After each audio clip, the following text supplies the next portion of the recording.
Buenas tardes, José Luis. Buenas tardes. ¿Cómo estás?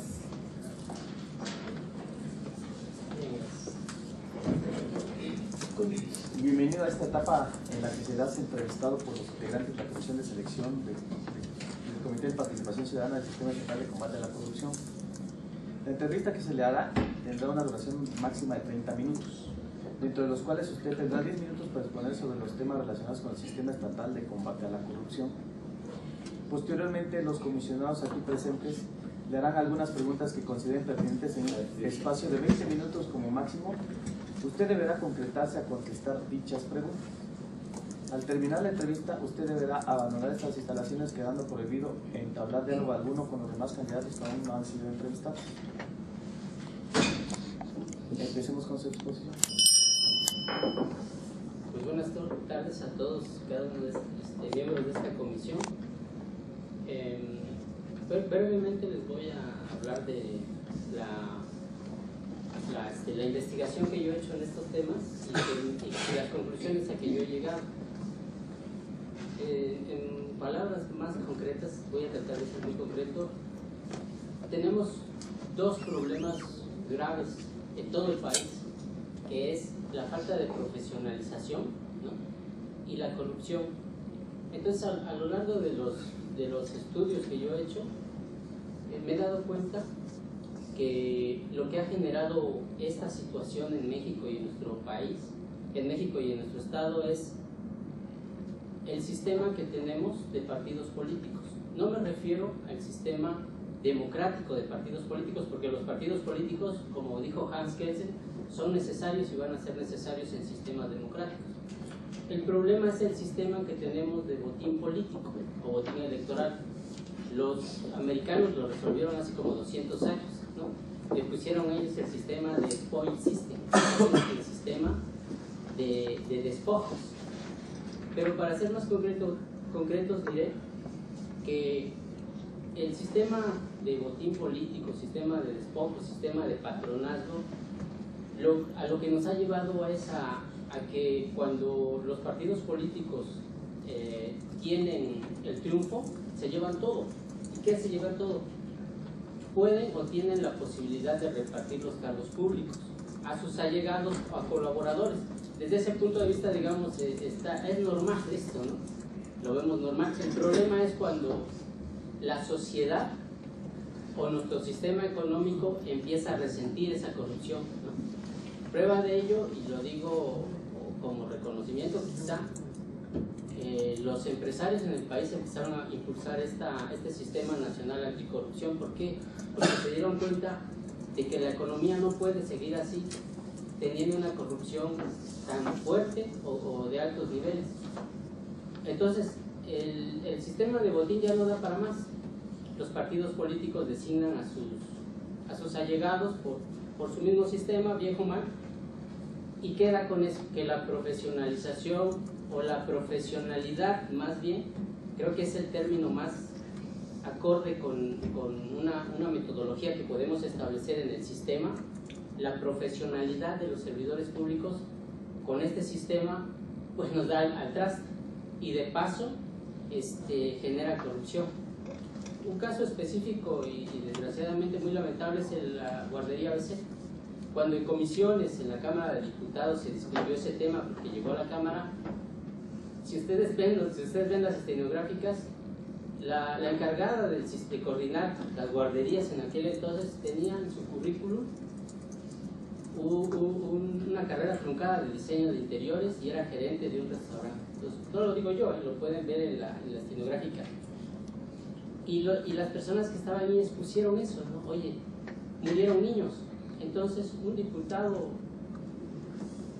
por cierto oaxaqueño, dijo: la corrupción mata, la corrupción provoca muerte, y tiene razón. Entonces es tan grave eso que ahora, ¿cuál sería la propuesta? La propuesta es el sistema de mérito, un sistema meritocrático donde los cargos públicos, para acceder a los cargos públicos se tendría que cubrir un perfil determinado, ¿no?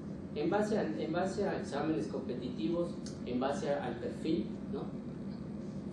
¿Por qué? Porque ya no da para más la corrupción, ¿no? Los sistemas de salud en Oaxaca, en México, están colapsados, por no decir que no sirven, pues. Entonces, a grandes rasgos, ese tipo de estudios he realizado. Otra cosa que quisiera yo comentarles, y que me parece es una omisión de la actual ley, no digamos de la ley general, de la ley estatal, es que ha omitido un aspecto fundamental de nuestro Estado. Nuestro Estado tiene una riqueza pluricultural, étnica vasta, ¿no? Tenemos 570 municipios de origen indígena, ¿no? Tenemos una diversidad lingüística la mayor de América Latina. ¿Por qué lo digo?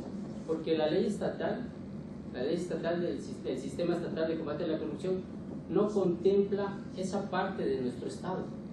No contempla que hay un grupo con las comunidades indígenas que tienen sus propios sistemas normativos internos y que han podido, en algunos casos, y ahorita voy a mencionar un caso muy específico, han podido resolver el tema de la corrupción en base a sus usos y costumbres, ¿no? Los usos y costumbres, como ustedes seguro sabrán, tienen muchos defectos, pero también han funcionado desde un punto de vista de rendición de cuentas. Entonces, ¿qué tenemos? Tenemos un sistema estatal o un diseño institucional nada más para llevar a proceso a un presidente municipal tendría que venir al Congreso y realizar todo un sistema burocrático. Pero ahora resulta que con una base constitucional como es el artículo 2 de la Constitución, donde le permite a las autoridades indígenas poder resolver en base a sus sistemas normativos un problema de corrupción. El caso específico, no sé si ustedes lo sabrán, fue muy sonado el caso de la Alistac de Cabrera. En ese caso, por asamblea, destituyeron a todo el cabildo. ¿Por qué? Por malversación de subsidios, por inflar contrataciones, por no meter el dinero a la tesorería, y pudieron hacerlo, lo hicieron.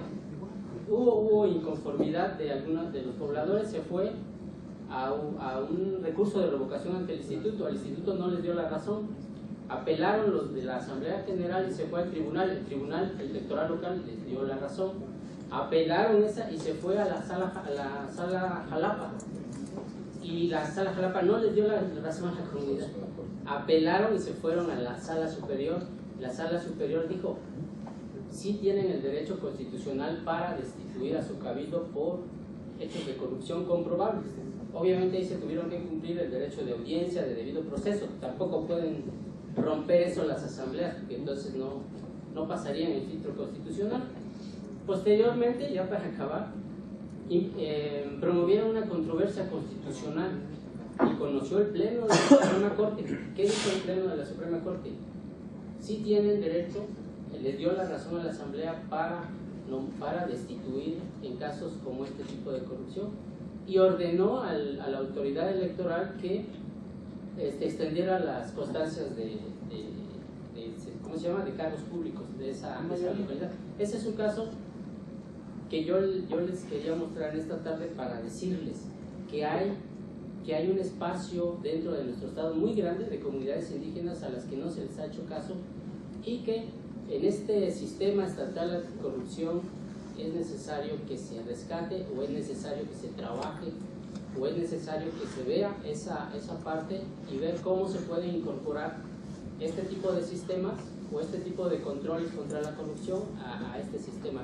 Yo lo veo como una omisión, ¿no?, que puede perfeccionarse. Y resalto lo de nuestro estado. Tenemos 570 municipios, 417 se rigen por sistemas normativos indígenas, ¿no? Entonces ese sería no sé, una propuesta, una llamada de atención. Termino diciendo lo siguiente. Miren, señores, la ciudadanía cada vez va a ser más exigente. Si nos exponemos, porque de eso se trata la transparencia, va a ser más exigente. Entonces, como funcionarios, como servidores, les van a pedir a ustedes, o si yo estoy en algún momento como servidor, a nosotros, más exigencia. Si nos exponemos, tenemos que, nos van a argumentar o contraargumentar, y entonces tenemos nosotros que también exponer, ¿no? ¿Por qué hacemos esto? ¿Por qué no hicimos esto? Entonces, desde ese punto de vista, no sé, yo no sé, les digo que la realidad va a ser esa, ¿no? La gente va a venir, la ciudadanía va a ser más exigente, la ciudadanía va a señalar dónde puede estar mal algo, y nosotros o los que sean servidores públicos tienen la obligación de rendir cuentas. Ese es otro aspecto que también quisiera comentar. La rendición de cuentas pensamos que es nada más un informe o un dictamen o una resolución. No, la rendición de cuentas implica argumentar, como en el caso de los juicios orales, que no los teníamos, y ahora resulta que en los juicios orales tenemos que exponer argumentos para que las partes o los jueces puedan dar una resolución. Aquí pasa lo mismo casi. O sea, tenemos que exponernos, tenemos que decir por qué hice esto, por qué no hice lo otro. Y si la ciudadanía me da un argumento más fuerte y válido, entonces queda en evidencia, ¿no? Y creo que eso es positivo porque lo que nos hace es ser más profesionales, prepararnos más, componer los errores, o dar una justificación, ¿no? Racional. Quizá la ciudadanía esté equivocada y dice, no, pues mira, aquí está mi justificación de mi actuación, por eso hice eso. Pero eso va a venir, o sea, es inevitable. Si abren, por ejemplo, este sistema estatal que abre para que personas vengamos aquí y poder exponer con ustedes o con otras personas, es inevitable que ustedes van a tener que rendir cuentas, digamos, ¿no? O exponerse o justificar sus acciones, digamos. Gracias. Pasamos a la segunda etapa de preguntas por parte de los integrantes de la comisión. De lo que mencionabas de la ley estatal de combate a la corrupción. La ley nacional maneja un comité coordinador, un comité de participación ciudadana, un comité rector del Sistema Nacional de Fiscalización y maneja estos sistemas locales, que son los que se activan en cada estado. Fíjate que a estas alturas ya casi todos los estados cuentan con sus leyes locales homologadas. Esas leyes, curiosamente, los estados que sí contemplaron a los municipios son estados que cuentan con 7 municipios, 9 municipios, 10 municipios, 2 municipios, 22 municipios. Y estados como Oaxaca, que tiene una realidad de 570 municipios, entonces no hace esto que tú identificaste en la ley. Creo que tienes una visión real de lo que es la ley estatal, efectivamente. Entonces, pero considerando que es un paso muy grande, porque yo considero que para poder llevar y aterrizar esto igual que la nacional en Oaxaca por su realidad, como decía el maestro Oscar Correa, ¿no? Esta realidad de Oaxaca, que es una realidad en la cual estos sistemas normativos hacen que sea diferente la impartición del derecho, de la justicia y estas esferas del derecho, ¿no? Bueno, en esta realidad de ser tú integrante de estos 5 ciudadanos que van a formar parte del Comité de Participación Ciudadana, tu aportación, tu primera aportación, tu primera acción, ¿sería esta que ya identificaste en la ley estatal? ¿Sería una de las primeras cosas que pondrías ahí como proyecto en la mesa? ¿O sería una aportación que tú ya identificaste y que la empezarías a trabajar para verla realizada a futuro? ¿Cómo lo harías? Sí, mira, tú dijiste algo muy importante, la realidad de otros diseños institucionales en este tema de otros estados. Michoacán tiene 113 municipios y metió como integrante del comité a tres representantes. Ahí es muy complicado, no sé cómo le vayan a hacer, porque si nada más tienen 113, ahora vayamos a nuestra realidad, 417 de sistemas normativos, entonces sí va a ser complicado. Ahora, a tu pregunta, esta observación que hice de la ley, obviamente como propuesta se tiene que trabajar, pero principalmente se tiene que consultar, porque esa también es otra realidad. Las comunidades indígenas están diciendo, ¿sabes qué? Cada vez, no, cuando me vayas a hacer algo que me afecte, tienes que preguntarme, y no lo digo yo, lo dice el 2 Constitucional y lo dice el Convenio 169, ¿no? Entonces se van a empezar a emitir recursos por parte de o amparos por parte de las comunidades indígenas cuando les afecte algo, como esta política. Si se va a diseñar en la política un tema o que se introduzca un capítulo de sistemas normativos en cuanto a rendición de cuentas, se tiene que dialogar con las comunidades, se tiene que preguntar, se tiene que llamar a expertos indígenas, ¿no? Se tiene que hacer, y sobre todo se tiene que escuchar a las comunidades. Es complicado por la cantidad de municipios, pero creo que si este sistema pasa por alto otra vez las comunidades indígenas, creo que a la larga lo van a señalar, ¿no? Incluso va a haber, como te digo, recursos que van a ocupar las comunidades para decir, espérame, tienes tu sistema estatal, pero yo también tengo mi derecho constitucional. El sistema estatal también está basado en la Constitución, ¿no? Pero entonces va a haber ahí, se necesita trabajar, se tiene que poner sobre la mesa primero. No se puede hacer, digamos, por un grupo de 5 personas nada más, por por muchas cualidades que tengan, ¿no? No, se tiene que escuchar, se tiene que trabajar ese tema con las comunidades, ¿no? Sería trabajo. Una pregunta. Yo siempre tomo de referencia al sistema acusatorio. Para la fase de implementación se hizo ciertas adecuaciones, se creó ciertas instituciones para poder capacitar a los servidores, a capacitar a los defensores, a los abogados en el sistema. Yo quisiera saber su opinión o su propuesta, más que todo, si quedara en el comité de participación, ¿cómo haría esa parte para poder capacitar a los servidores públicos, tanto estatales, federales, a las personas, a los estudiantes tanto de Derecho, Contaduría, los perfiles? ¿Cómo le haría? Bueno, mira, voy a irme directamente a tu especificación. Dentro del sistema estatal, como dentro del sistema nacional, uno de los supervisores externos, le llaman, es el Tribunal de lo Contencioso Administrativo y de Cuentas de aquí de Oaxaca, se llama, y la Fiscalía Especializada de Combate a la Corrupción. Ahora, si nos vamos por esa línea, los fiscales, los ministerios públicos, como les llamamos, tienen que pasar por lo mismo que ya había yo mencionado, por un sistema de profesionalización, por un sistema donde se les haga un rigor para poder acceder a ese puesto de ministerio público. ¿Por qué? Pero estamos hablando directamente de los que día a día conocen de esta situación, de los especializados.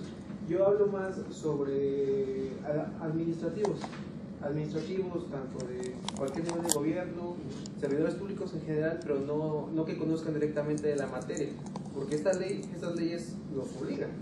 ¿Cómo la haría para que conocieran en primer lugar? Bueno, a ver si es esta tu pregunta, o tal vez no la entendí muy bien. Los ministerios públicos, y en general el personal administrativo de una fiscalía, como es la especializada esta de combate a la corrupción, tienen que permear el conocimiento.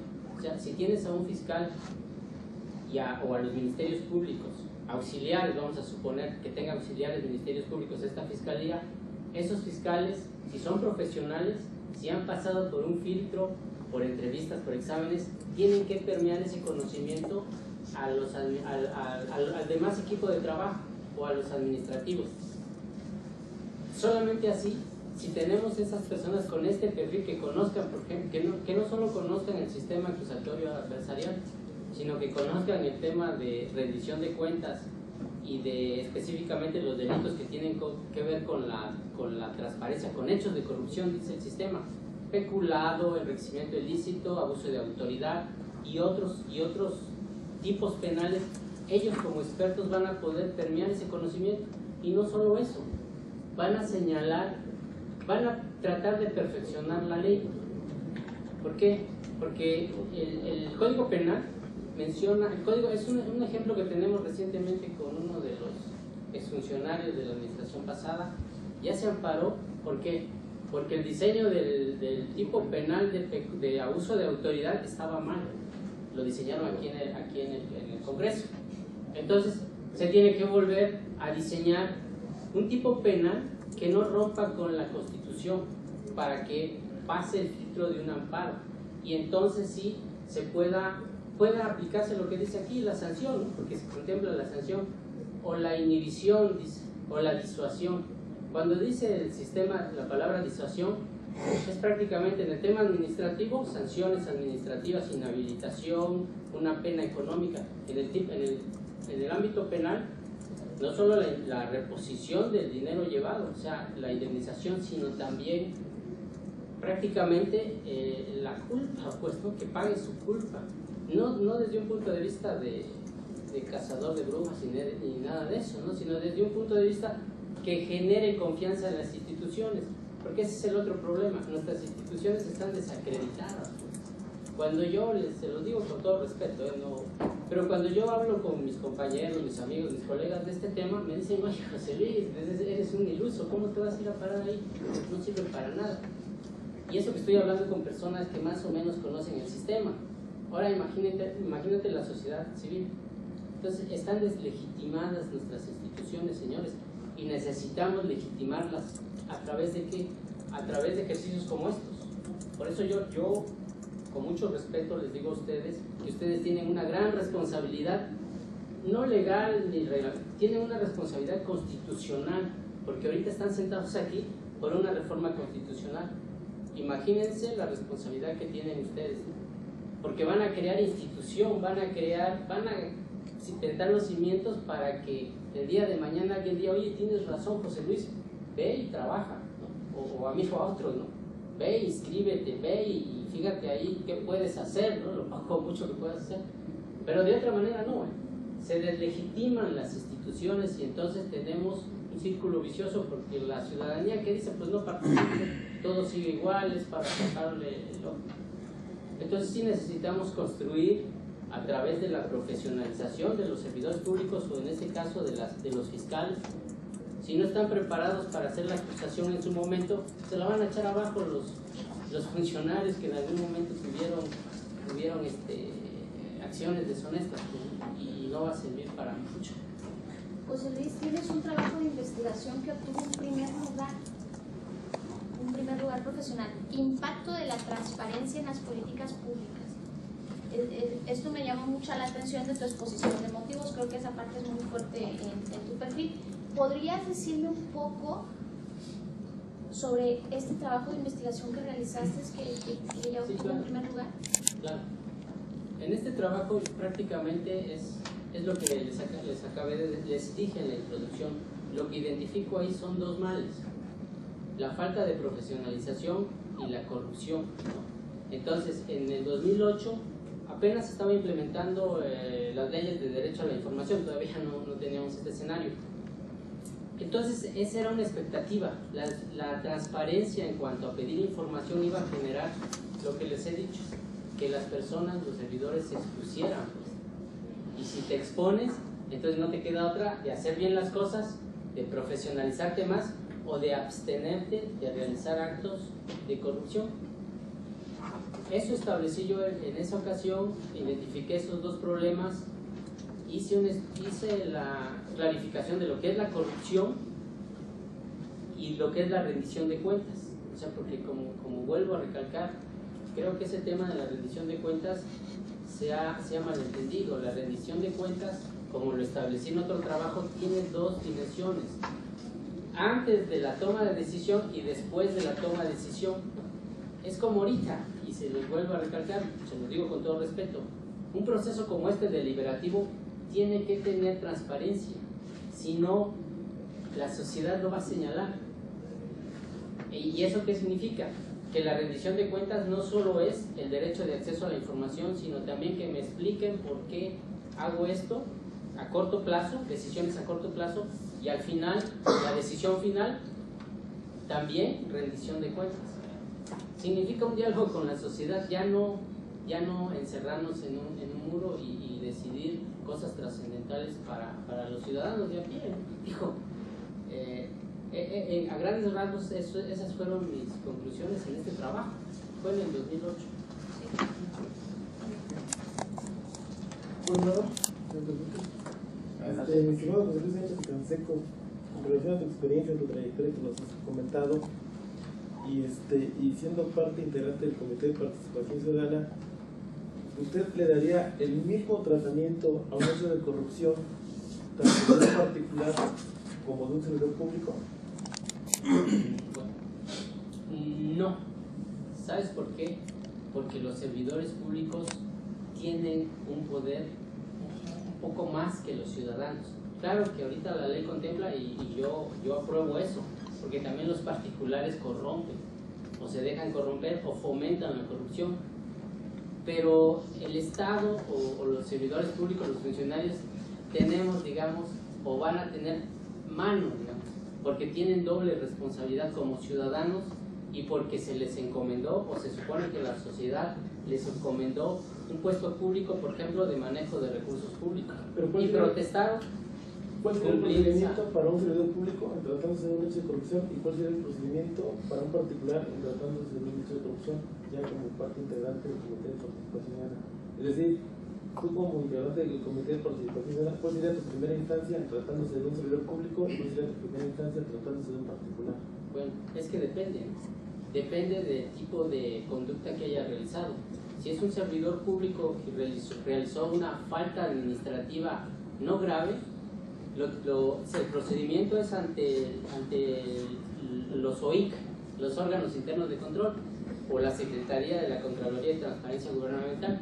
Si es una falta administrativa grave, entonces el procedimiento lo entrega la Fiscalía o la Auditoría Superior del Estado, dice la ley. Ahí habría que corregir, ¿no? Es el órgano superior de fiscalización. Y si es grave, esas instancias lo van a mandar al Tribunal de lo Contencioso Administrativo y de Cuentas. Y si es un delito, es mucho más grave que una falta administrativa grave. Entonces se da vista al Ministerio Público, a la Fiscalía Especializada en este caso. Entonces te digo, depende. Ahora, si un particular realiza este tipo de conductas, también se le va a generar, como dice la ley, una sanción administrativa. Por ejemplo, los contratistas, ¿no? Los van a inhabilitar, ¿no? Los van a subir a una plataforma digital, ¿no? O si comete un delito, pues tendría que tratarse como un civil que cometió un delito. O sea, se dejan las instancias, ¿no? Sí, de todo. Adelante, licenciado. Con su amplia trayectoria académica, ¿considera que su perfil académico podría abonar positivamente al Comité de Participación Ciudadana? Claro que sí, por eso estoy aquí. Pero diré algo, mira, el Comité de Participación Ciudadana debe estar integrado debe ser multidisciplinario. O sea, no solo debe haber, por ejemplo, alguien que sepa cuestiones de derecho, debe haber personas que sepan de manejar plataformas digitales, una informática, debe haber personas que sepan de fiscalización en el ámbito de la contaduría pública, debe haber personas que puedan tener contacto con la sociedad civil, académicos o personas de ONGs. Entonces, en ese sentido, yo me considero que puedo aportar algo, ¿no? Desde un punto de vista, yo les diré también, yo he trabajado el tema indígena, y como les vuelvo a repetir, ese tema, si no lo cubrimos en el sistema estatal, vamos a seguir siempre con lo mismo. El tema indígena intercultural en nuestro estado siempre rezagado. Entonces, desde ese punto de vista, claro, yo me siento con la capacidad profesional de hacer algo en este comité, ¿no? En el comité que se puede formar, desde luego que sí.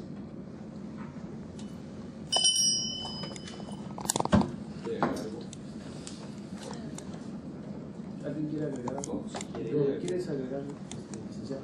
Sí, nada más, digamos, con todo respeto, como vuelvo a repetir, esta comisión de selección, ya sea por el trabajo que está realizando, créanme que van a tener, están expuestos, pues, y van a ser señalados, no de una mala fe, porque tal vez ni siquiera nos conocemos. Bueno, yo ubico a una persona, a otra persona, pero van a ser señalados, y no está mal, porque porque nos hace más profesionales o nos hace decir, oye, tengo que mejorar esto, o como equipo tengo que subsanar este tema, o tiene razón, o quizá no tenga razón la persona que les contraargumente y diga, no, pues sabes qué, esto está justificado.